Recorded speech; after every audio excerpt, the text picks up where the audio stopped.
Let's bring in Julia Bradley again. Julia, we've had a number of Republicans on Sky News over the last few days, and a number of them have said that Princess Mary, the soon-to-be Queen, has really brought, I guess, a warmth and modernity to the royal family, particularly with her personality and her charity work.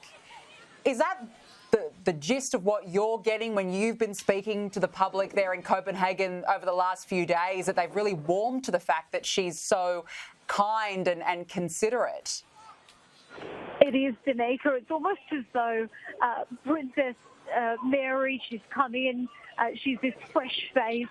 She's an incredibly respected figure, as we've been talking about. She learnt Danish very early on. She showed how she respected the Danish people. It's almost as if she and Frederik have almost scared off the Republican movement in Denmark. I was speaking with a local journalist just yesterday about the fact that that Republican movement is just simply not as strong here in Denmark compared to other parts of the world. And he said he was speaking to a Republican in Denmark, and they've said, oh, while we support this movement, we still admit that we absolutely love the royal family. We love Frederik, we love Mary, and we support what they're doing. So it does really seem like she's won the public over. She did that very, very early on when she became Princess of Denmark. You know, she's been out and about. As you were talking about before, she established the Mary Foundation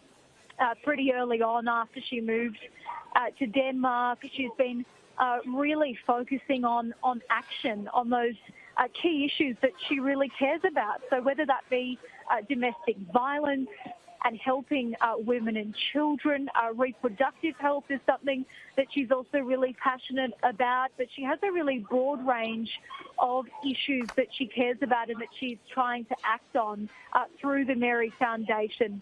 Also loneliness, a big one, which is something that we don't typically see leaders talk about. It's something that really does impact a lot of corners of society, whether that be elderly people feeling loneliness or other people, because we know when Mary lost her mother very early on in her life, she's spoken openly about how she felt depressed, how she felt lonely.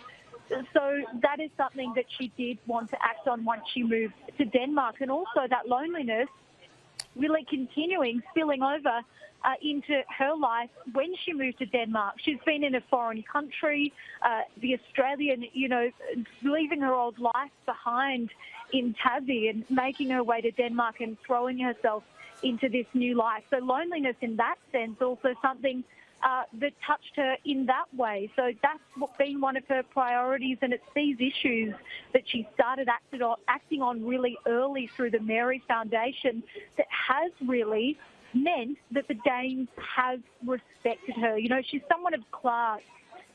She doesn't step a foot wrong. She's always that cool, calm and collected figure.